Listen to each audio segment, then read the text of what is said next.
Mais uma vez, uma boa tarde a todos. E hoje, nosso irmão Breno Júnior, da Sociedade Espírita Simão Pedro, de Alvorada, no estado do Rio Grande do Sul, onde estamos localizados, vai nos trazer as reflexões acerca do capítulo intitulado O Cristo Consolador. Uma boa tarde a todos, uma boa palestra. Queridos irmãos, boa tarde a todos. Que Jesus os abençoe. Conta Humberto de Campos Espírito, através da mediunidade de Francisco Cândido Xavier, que naquela manhã parecia uma manhã bem diferente de todas as outras. Aliás, aqueles dias eram dias diferentes. A paz estava presente naquela região. Havia no coração das pessoas muita esperança. Parece que, por encanto, as coisas começaram a ocorrer de modo mais amoroso, mais fraterno. Havia trabalho para todo o povo, portanto, eles podiam colocar o pão na sua mesa. Aqueles momentos eram momentos nunca vividos antes naquela região.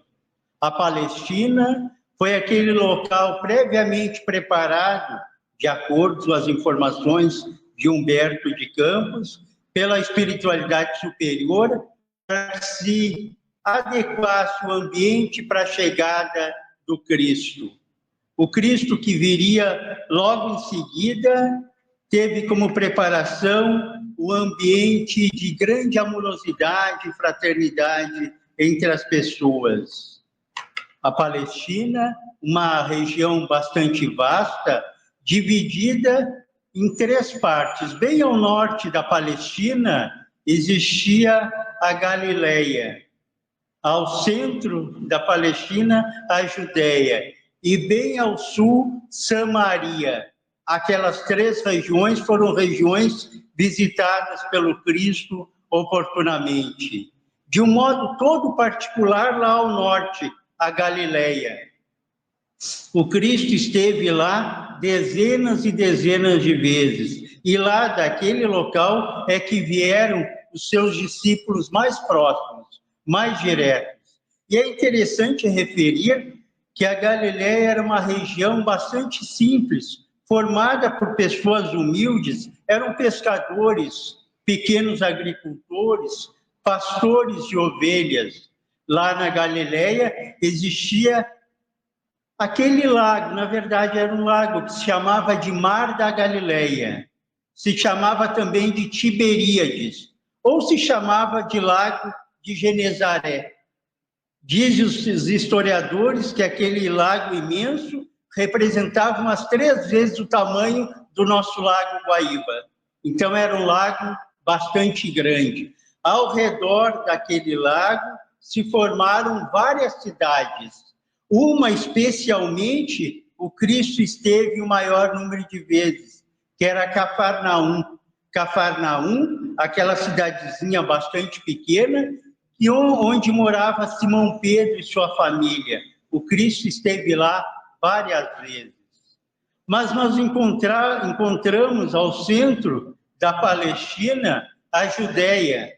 A Judéia foi formada a partir da dissidência daquelas 12 tribos originais que formaram Israel. Então, 2 dessas tribos formaram Israel, que era Benjamim e Judá. Formaram a Judéia, o povo israelita. Ali era interessante que existia aquele templo que chamava a atenção, já que foi um dos maiores templos de todos os templos, o Templo de Jerusalém. Bem próximo também a Jerusalém, existia um deserto, chamado Deserto da Judéia. E nós encontramos ao sul a Samaria. A Samaria também tinha sido formada a partir da dissidência das 12 tribos originais. 10 tribos ficaram ali, formando a Samaria. E a Samaria foi invadida por vários povos ao longo de milênios. Então, eles mudaram a sua cultura. E isso fez com que houvesse uma grande rivalidade entre Samaria e os judeus. Aliás, os judeus consideravam os samaritanos gente inferior, entre aspas, gentalha, né? Consideravam os samaritanos gentalha, né? Gente de pouco valor. E eles tinham, então, uma rixa bastante grande entre os samaritanos e os judeus. E o Cristo, percebendo isso, em várias passagens do Evangelho, vai colocar como exemplo de caridade, exemplo de fraternidade, o samaritano. Então, nós encontramos, por exemplo, lá no capítulo 15 de O Evangelho segundo o Espiritismo, Fora da Caridade não há salvação, o item 2, que é a parábola do bom samaritano, onde o Cristo coloca a figura central e mais importante, mais amorosa, como sendo o samaritano.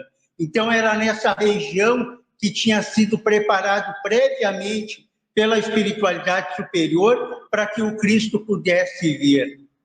E existia lá no deserto da Judeia um homem muito estranho que passara longo período recolhido para meditações naquele deserto. Aquele homem, ele era bastante estranho, porque a sua roupa era composta de pele de animais, parecendo uma túnica mal confeccionada, onde um lado era maior que o outro. A sua alimentação era mais estranha ainda, porque se compunha de insetos e da doçura do mel. Ele não conheceu as benesses do trigo. Sua barba era longa, cheia de espículas, os seus cabelos revoltos, a sua pele áspera e desidratada, fruto do sol intenso e da sórdida poeira. Parecia que o destino daquele homem já estava definido. Ele morreria naquele deserto, os seus ossos seriam jogados em qualquer parte e nunca mais se ouviria falar dele. Mas aquele homem, como toda criatura humana, tinha um sonho. E o seu sonho era tão grandioso que lhe tirava a tranquilidade. Ele sonhava com alguém que viria após ele e colocaria para nós, humanidade, os aspectos morais na sua integralidade. Dia após dia, então, aquele homem sonhava com a vinda do Cristo. Num determinado momento, ele deixou de sonhar, saiu daquele deserto árido e foi para a beira do rio, o Rio Jordão. E era de se esperar que aquele homem, que passara longo período sozinho, sem conversar com ninguém, tivesse dificuldades em verbalizar as suas ideias. Mas não era isso que acontecia com ele. Dizem os seus biógrafos que quando ele falava daqui, a sua voz repercutia lá adiante. Então ele tinha uma voz potente, uma voz enérgica e, ao mesmo tempo, uma voz amorosa. Aquele homem, então, dia após dia, falava sobre a vinda do Rabi. E vinham pessoas de toda a Galileia, de toda a Judeia, de todos os locais, para ouvi-lo falar sobre a vinda do Cristo. Até que, num determinado dia, ele começou a ficar em dúvida sobre como reconheceria quando o Cristo chegasse. Será que, diferentemente dele, João, o Cristo viria acompanhado de um exército? Ele não sabia. Será que, diferentemente dele, João, o Cristo viria com roupas tecidas em ouro? Ele não sabia. Naquele local, ele inventou um simbolismo de alto teor psicológico. Ele imergia as pessoas na água e tirava as pessoas de lá. Quando tirava as pessoas de lá, as pessoas renasciam por uma nova vida. Aquele simbolismo psicológico ele chamou de batismo. Aquele era João, aquele que batizava, João Batista, o precursor do Cristo. Dia após dia, então, ele estava anunciando a vinda do Salvador. Quando numa manhã muito semelhante a outras manhãs todas, se aproxima um homem muito semelhante àqueles que ali estavam. Este homem, de cabelos compridos a nazareno, barba no rosto, e um olhar meigo e tranquilo como as águas do lago de Genezaré. Era o Cristo. Ele foi se aproximando da orla do rio onde estava João, pregando, né, a vinda do Cristo, e ele estava ali. Ele pediu licença para um, tocou no ombro de um segundo, sorriu para um terceiro e foi se aproximando de onde estava João. Diz o evangelista Mateus que quando os olhos de João cruzaram com os olhos do Cristo, ele, João, pelas vias internas da sua sensibilidade, percebeu que estava diante do Mestre. Ele teve ímpetos de se ajoelhar perante o Cristo, mas o Cristo diz a ele que as escrituras sagradas antigas deveriam ser validadas naquele momento, ou seja, ele, Cristo, deveria ser batizado igualmente. João, sob protesto, porque se considerava muito inferior ao Cristo, então ele protestou em batizar o Mestre, mas o Cristo quis ser batizado. A partir daquele batismo, encerra a missão de João e começa a missão do Cristo, que vai ser uma missão rápida, em torno de 3 anos aproximadamente, mas vai deixar para todos nós um rastro de luminosidade eternamente na nossa caminhada. O Cristo sai daquele local após o batismo e ele tem 2 caminhos a seguir. À sua esquerda está a Galileia, aquela terra de gente muito simples. E à sua direita está Jerusalém, a terra dos templos, a terra dos doutores da lei. Ele toma a decisão de ir à direita, ir a Jerusalém.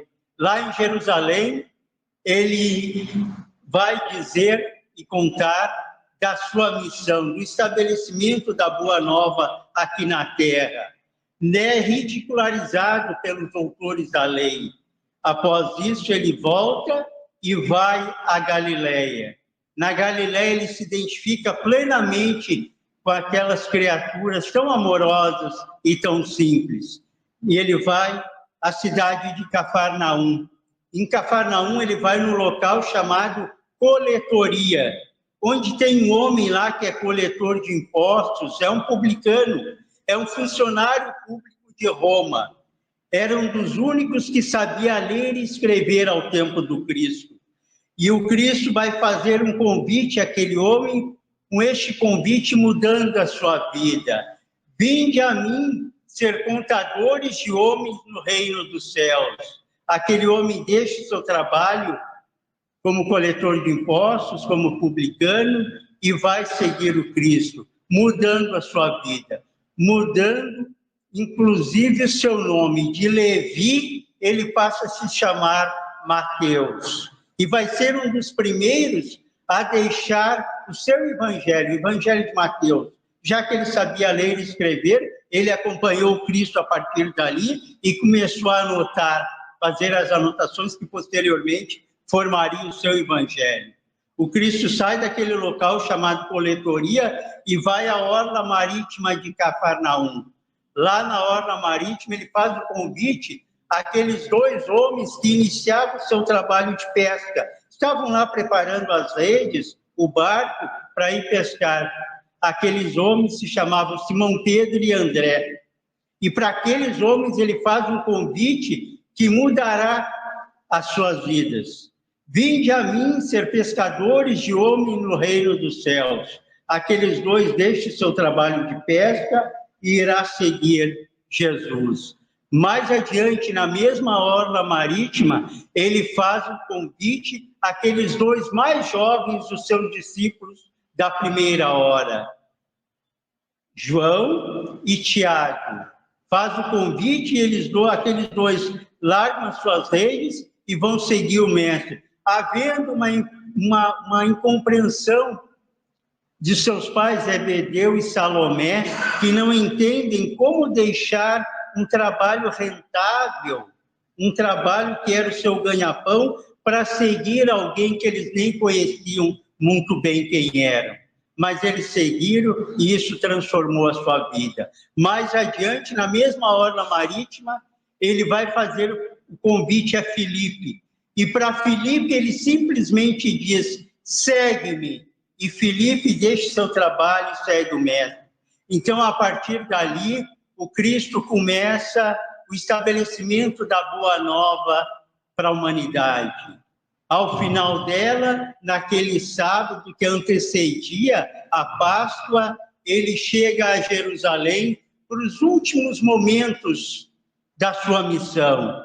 E vai dizer Humberto de Campos, num livro extraordinário chamado Boa Nova, pela mediunidade de Francisco Cândido Xavier, que naquele momento havia um ar de despedida no ar. O Cristo começava a orientar os seus discípulos e eles percebiam aquele tom de despedida. E o Cristo anunciou uma série de acontecimentos, inclusive lembrando que 18 séculos depois viria a terceira revelação, a nossa querida doutrina espírita. Mas enquanto o Cristo estava falando, ele aproveita e dá um recado direto a Judas. Diz o Cristo assim: alguém entre vós irá me trair. Era um recado direto para Judas, ainda dá tempo de retroceder nos seus intentos. Alguém entre vós irá me trair. Quando ele diz isso, Simão Pedro se adianta e diz assim: Senhor, enquanto eu estiver aqui, eu não vou deixar que nada lhe aconteça. Porque dizem os biógrafos de Simão Pedro que ele era um homem alto, um homem forte. Então ele tomou a si a tarefa de proteger o mestre, como se Jesus precisasse de alguma proteção. Então Simão Pedro olha para o Cristo e diz: Senhor, enquanto eu estiver aqui, eu não vou deixar que nada lhe aconteça. Aí o Cristo olha para aquele trabalhador e vai dizer algo para ele que serve para nós hoje. Mais de 2000 anos depois, nesse sábado, nessa casa abençoada, o Cristo olha para ele e diz assim: Simão, a criatura humana é muito mais frágil que perversa. Está falando para nós. Nós somos muito mais frágeis que pessoas más.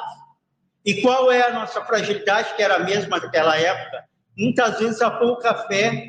A fragilidade muitas vezes está fundamentada no apego excessivamente das coisas materiais da vida. A nossa fragilidade está muitas vezes na reduzida visão de ordem espiritual. Então Cristo olha para Simão Pedro e diz: Simão, a criatura humana é muito mais frágil que perversa. Daí Simão Pedro olha para o mestre e diz assim: Senhor, eu sou capaz de dar a minha vida a ti ou por ti. E o Cristo olha para ele e diz assim: Simão, esta noite, antes que o galo cante, tu irás me negar por 3 vezes. Aí Simão Pedro fica quieto. Certamente ele ficou pensando: o Cristo não me conhece tão profundamente. E ele ficou quieto. Os fatos acontecem rapidamente. O Cristo é preso, julgado e condenado à crucificação. Ele fica retido na prisão do Sinédrio, aguardando o momento do martírio. Quando ele está preso, Simão Pedro se aproxima para ver um modo de tirar o mestre de lá. Quando ele se aproxima, uma senhora olha para ele e diz assim: prendam aquele pescador, ele faz parte desse grupo de revoltosos. E ele disse: não, eu não conheço essas pessoas, e vai saindo. Quando ele está lá adiante, um homem olha para ele e diz: prendam aquele pescador, ele também faz parte desse grupo. Ele disse: não, eu não conheço essas pessoas. Daí ele vai para fora dos muros de Jerusalém, e lá fora uma senhora olha para ele e diz: prendam aquele pescador, ele também faz parte desse grupo. E ele disse: não, eu não conheço essas pessoas. Quando ele nega pela 3ª vez, ele ouve lá adiante o galo cantando. E ele vai chorar como nunca chorou até então, porque ele amava profundamente o mestre. E ele lembrou daquilo que o Cristo tinha dito algumas horas antes. Chorou como nunca chorou até então. E como é que nós conhecemos essa história? É contada pelo próprio Simão Pedro. Ele próprio nos conta essa história. A partir dali, ele volta para a Galileia. volta a ser pescador novamente. O Cristo está ali na cruz e vai dizer, Humberto de Campos, também na Boa Nova, vai dizer que naquele momento em que ele está sendo crucificado, ele olha ao redor, poucas pessoas, algumas mulheres, e bem à sua frente está sua mãezinha Maria, ao lado de João o Evangelista. Ela chorando, de coração partido, vendo o seu filho sendo crucificado. E ela, então, chorando, começa a lembrar de todos os momentos da vida do seu filho. De todos os momentos. Então, ela lembra, sensibilizada, daquela criança que nasceu, e ela, querendo abençoar aquela criança, ela vai até o Templo de Jerusalém. Lá, à época, existia um grande religioso chamado Simeão. Simeão era um homem de quase 90 anos de idade, com barba comprida. Ele pega o menino Jesus nos seus braços e começa a chorar. E ele vai dizer assim, ó: tantos e tantos e tantos profetas anunciaram a vinda do Salvador, agora eu estou com ele aqui nos meus braços, e chora de emoção.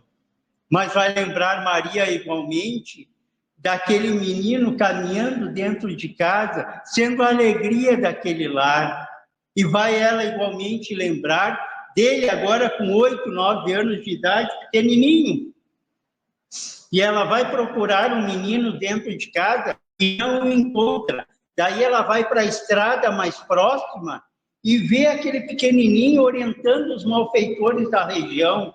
Não façam isso, creem em Deus, ajam diferente. E as pessoas boquiabertas vendo aquela criança falando daquele jeito.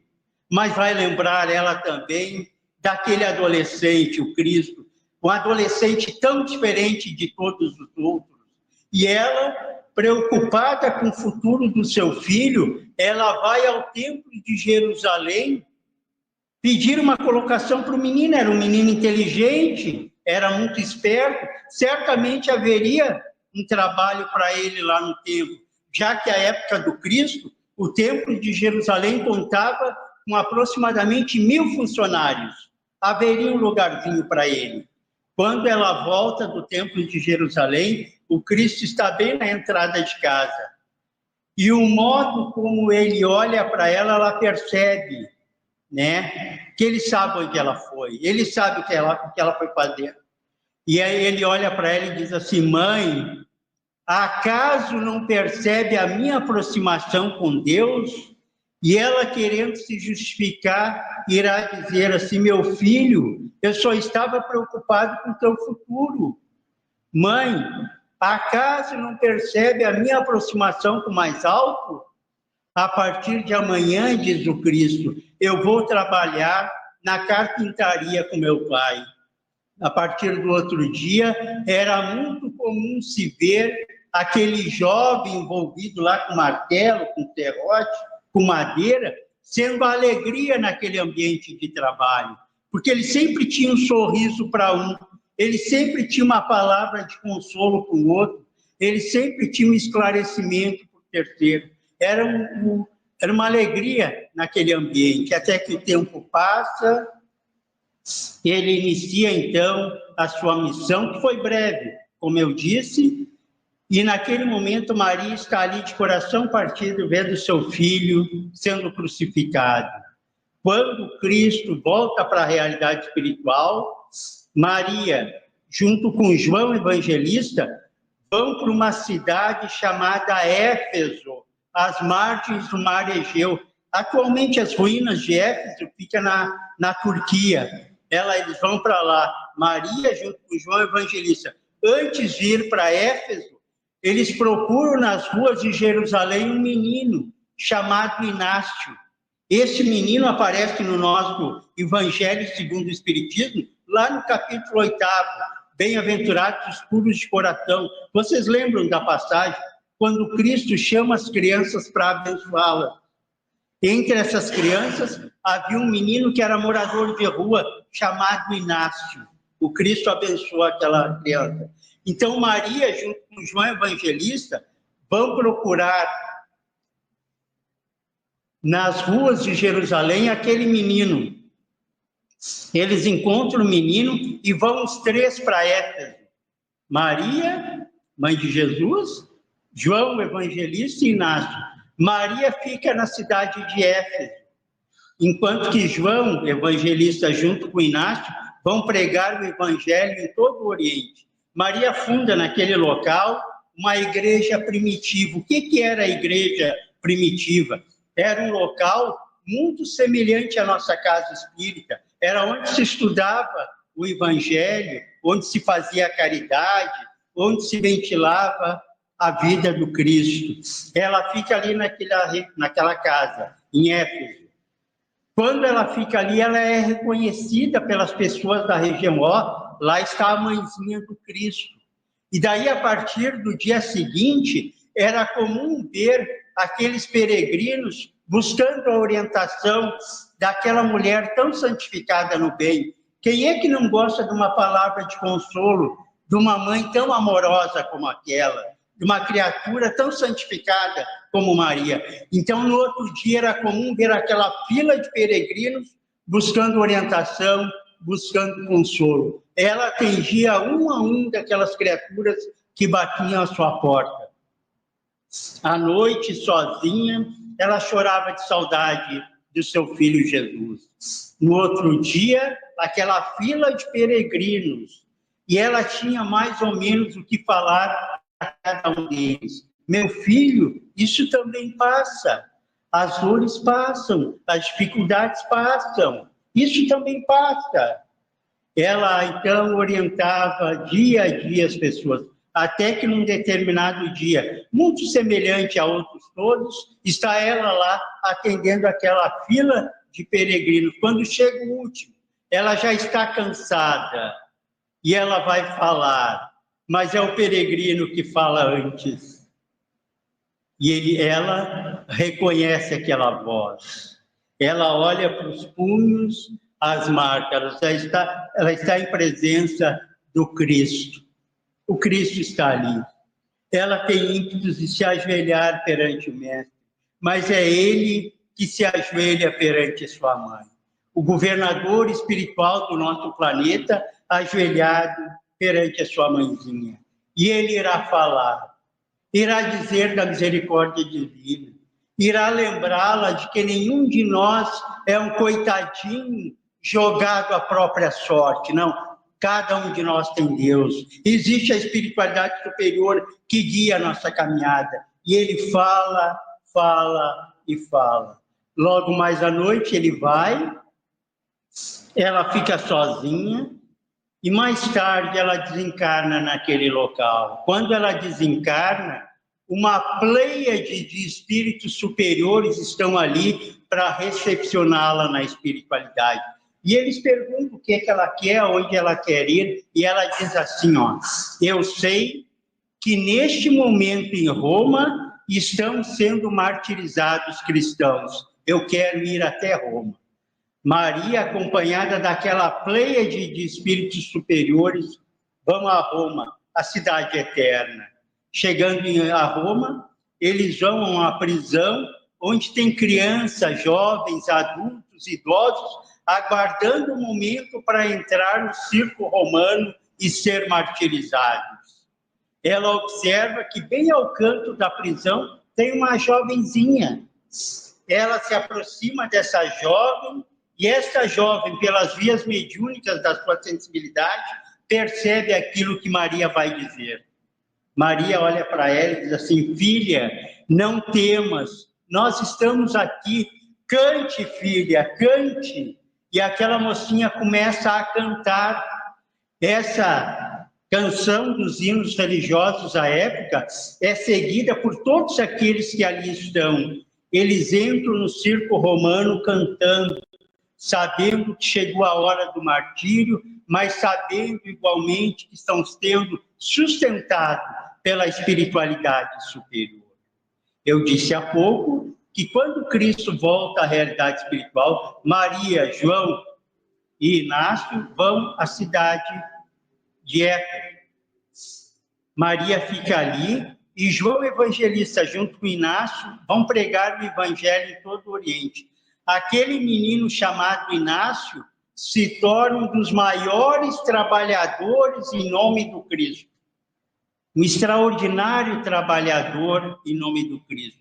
Tanto que o Espírito Emmanuel, lá na introdução do livro Mecanismos da Mediunidade, tem os domínios da mediunidade. Mas onde Emmanuel faz referência a Inácio é na introdução dos mecanismos da mediunidade. Ele vai falar sobre os fatos extraordinários que ocorria na igreja primitiva de Antioquia, igreja essa, né, dirigida por Inácio. E tanto a igreja de Éfeso quanto de Antioquia, ela é lembrada largamente no livro Paulo e Estevão. Quem leu a obra vê que Paulo esteve em várias ocasiões nessas duas igrejas primitivas, trabalhando em nome do Cristo. Então, lá na igreja primitiva de Antioquia, dada a grandeza desse espírito chamado Inácio, acontecia, entre aspas aqui, verdadeiros milagres, né, de materialização de espírito, fenômenos de voz direta, curas extraordinárias promovidas pelo esse grande trabalhador chamado Inácio. No ano de 64 da nossa era, quando aumenta a perseguição aos cristãos, Inácio é preso em Antioquia e é levado para Roma para o martírio. Quando ele chega em Roma, ele está junto com esse grupo que eu falei há pouco, que entrou cantando no circo romano para ser martirizado. Então, Inácio está ali junto. Quando ele entra cantando no circo romano, ele percebe que chegou o momento do seu martírio, de dar a sua vida pela palavra do Cristo. Ele entra no circo e, como era do seu feitio, ele se ajoelha, fecha os olhos e começa a orar. A sua oração é tão sentida que as lágrimas correm dos seus olhos. E ele começa a ouvir as feras martirizando os cristãos. Ele ouve as feras martirizando os cristãos. Ele, minutos depois, abre os olhos, e quando abre os olhos, ele fica perplexo, porque ele percebe que as feras martirizaram todos os cristãos, mas não o atacaram, ficaram sentadas próximo a ele. E o imperador romano que estava presente naquele momento pergunta: quem é aquele que nem as feras atacam? E daí alguém responde: aquele é Inácio, o feiticeiro de Antioquia. E daí o imperador ordena que o soldado romano vá lá e martirize Inácio. O soldado vai com a espada, abre o peito de Inácio, retira de lá o coração dele e ele imediatamente se vê na dimensão espiritual, junto do Cristo. Aqueles dois seres se abraçam, não é? Mostrando a amorosidade existente entre eles.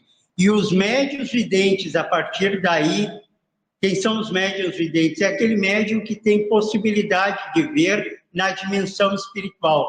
Quando percebe a presença desse espírito chamado Inácio, percebe que do seu peito jorra um jato de luminosidade, de tal intensidade que parece um sol a brilhar todo o ambiente. Esse Inácio, que se transformou a partir da mensagem do Mestre.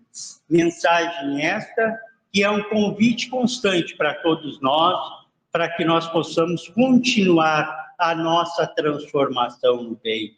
Allan Kardec, oportunamente, faz referência à importância do estudo do Evangelho. No livro Viagem Espírita, de 1872, ele vai colocar algo interessante. Ele vai colocar que existe 3 tipos de espíritas, né? Certamente nós iremos nos identificar aí.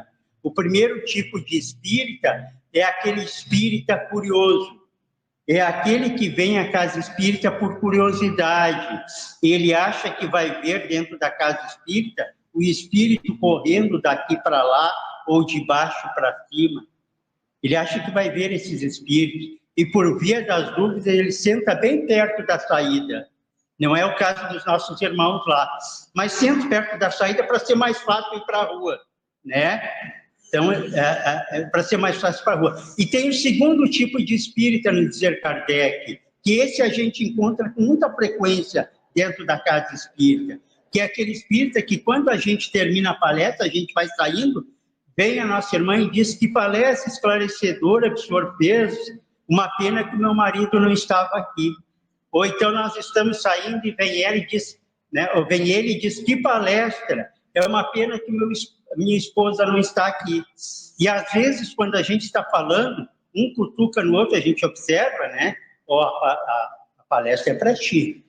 E quando nós falamos do Evangelho, nós falamos para aquele que fala e falamos para todos, que todos nós necessitamos. E tem o terceiro tipo de espírita, que Kardec chama de verdadeiro espírita.